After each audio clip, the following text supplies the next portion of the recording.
ይሄን ቪዲዮ ሁሌም አዲስ ነገር ለመሞከር ወደ ኋላ ለማይለው ጓደኛችሁ ላኩለት፣ ወይ ደግሞ እናንተም ራሳችሁ እንደዚህ አይነት ሰው ከሆናችሁ ይሄን ቪዲዮ መስማት መቻል አለባችሁ። ከቤተሰቦቻችሁ ጋር ለመዝናናት ወጣችሁ የተዝናናችሁ እዛው ብትቀሩና ለዘላለም መጨረሻችሁ እዛ ቢሆን ምን ታደርጋላችሁ? እዚህ ጋር የምትመለከቱት ልጅ ስሙ ጆን ጆንስ ይባላል። ጆን ጆንስ በጣም ቆንጆ የነበረ ወጣት ልጅና ጎበዝ ተማሪ የነበረ ሰው ነው። 2009 ላይ ሴፕቴምበር 24 የመጨረሻ ቀኑ የሆነችበት ዕለት ከቤተሰቦቹ ጋር ከአባቱና ከወንድሙ ጋር ለመዝናናት ይወጣሉ ማለት ነው። ቀኑ በሰላም እየሄደ ነበር። ሰው ከቀን ከሰዓት ላይ 8 ሰዓት አካባቢ ላይ አንድ ሀሳብ ይመጣላቸው። እነሱ ምንድነው በአካባቢያቸው የሚገኝ አንድ ዋሻ ለመጎብኘት ይወስናሉ ማለት ነው። በዚህ ጊዜ ይስማማሉ። ሶስት ሆነው ወደ ዋሻው ይሄዳሉ ማለት ነው። በጣም ደስተኞች ነበሩ። ሁሉም ነገር ሰላም ነበር። ቤተሰቦቻቸው ተሰናብቶ ነበር ከቤት የወጡት እና ሰው እዛ ከደረሱ በኋላ ወደ ውስጥ ይገባሉ። ሶስቱም የተለያየ ቦታ ለመሄድ ይወስናሉ ማለት ነው። ከዛ በፊት ግን ከወንድሙ ጋር ምን ብሎ እንትን ይላሉ፣ ብር ያስይዛሉ። እኔም በዚህ ጋር ሄዳለሁ፣ አንተም በዚህ ጋር ትሄዳለህ። ስለዚህ አዲስ ነገር ቀድሞ አዲስ ነገር ያገኘው ሰው አባቴ ጋር ያመጣል፣ አባቴ ደግሞ አሪፍ ብር ይሰጠዋል ብሎ ለቀልድ የሚሆን ነገር ከአባቱ ጋርና ከወንድሙ ጋር ብር ያስይዛሉ ማለት ነው። ዋሻውም የነበረችው እቺ ዋሻ ነች ማለት ነው። ናቲ ፓቲ ትባላለች እና ዩታ ውስጥ ነው የሚገኘው አሜሪካ ማለት ነው። ከላይ ሲታዩት ፍላት መሬት ነው የሚመስለው፣ ግን ወደ ውስጥ በጣም ጥልቀት አለው እና ብዙ ሰዎች መጥቶ እዚህ ኤክስፕሎር ያደርጋሉ ማለት ነው። እነሱም የዛለት ይሄን ቦታ ለመጎብኘት ነበር የመጡት ማለት ነው። እንዳልኳችሁም እቺ ዋሻ ከላይ ሲታዩት ፍላት ይመስላል፣ ግን በውስጥ ማለት ነው ብዙ ክፍል አለው ማለት ነው። ሰው ወንድሙ በአንድ በኩል እሱ ደግሞ በሌላኛው በኩል ይሄዳሉ ማለት ነው። ሁሉም ነገር ሰላም ነበር፣ እያወሩ ነበር። ይሄኛው በዚህ ጋር ቢሄድም ይሄ በዚህ ቢሄድም ድምጽ ይሰማሙ ነበር። ያወሩ ነበር። ምን አገኘ፣ የት ደረስክ ምናምን ይባባሉ ነበር።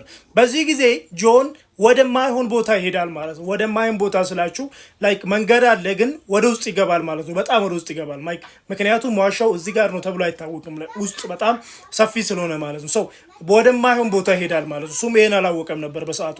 ጆንም ወደ ውስጥ በገባ ቁጥር አጣብቅኝ የሆነ ሁኔታ ውስጥ ይገባል ማለት ነው። ምክንያቱም ይሄ ያለበት ቦታውን ሰውነቱን ማንቀሳቀስ አይችልም።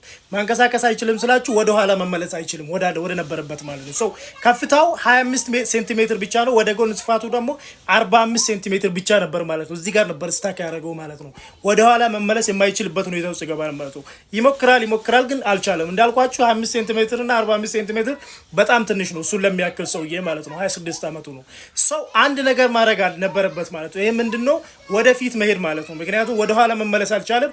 ወደፊት ለመሄድ ይወስናል ማለት ነው። ወደፊት ትንሽዬ ርቀት ከተንፏቀቀ በኋላ አንድ ነገር ያያል ማለት ነው። እሱ ምንድነው? ከፊት ለፊት ሌላ ገደል አለ ማለት ነው። ከነበረበት አንድ ወደ ታች ሌላ ወለል አለ ማለት ነው። በዚህ ጊዜ እግሩ እዚህ ጋር ስታክ አድርጓል። ሌላኛው ሰውነት ከእግሩ በታች ወደ ታች ተዘቅዝቋል ማለት ነው። ይሄ ማለትም ይሄ ፒክቸር ማለት ነው። እዚህ ጋር የምትመለከቱት ፒክቸር ማለት ነው። የሚታየው ይሄኛው እግሩ ብቻ ነው ማለት ነው። ሌላ ሰውነቱ ወደ ታች ተዘቅዝቋል። ፋይናሊ ጆንም እዚህ ውስጥ ተቀርቅሮ ይቀራል ማለት ነው። በዚህ ጊዜ ወንድሙ እሱን ለማውጣት ሙከራ አድርጎ ነበር፣ ግን በጭራሽ አልቻለም። ለቤተሰቦቹ ይነገረዋል። ቤተሰቦቹ እንዳለ ተሰብስበው ይመጣሉ።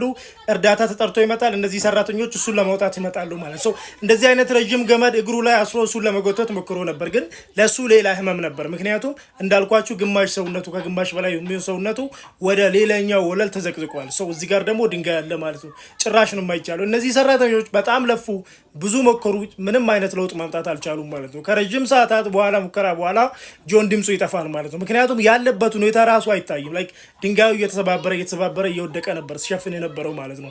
ፋይናሊም ጆን ጆንስ እዚህ ቦታ ሞቶ ይቀራል ማለት ነው። እና በዚህ ጊዜ አሁን ብትሄዱ እዚህ ኬቭ ላይ እዚህ ዋሻ ላይ የጆን ፎቶ ተቀምጧል። ሰዎች እዚህ እየመጡ አበባ እያስቀመጡ ፍቅራቸውን ይገልጹለታል ማለት ነው። ሰው ኮምፕሊትሊ ዝግ ይሆናል ማለት ነው። በፊት ሲጎበኝ የነበረው ዋሻ እና ስለዚህ አንድ ስትሞክሩ ቀስ ብላችሁ ሞክሩ ለማለት ነው።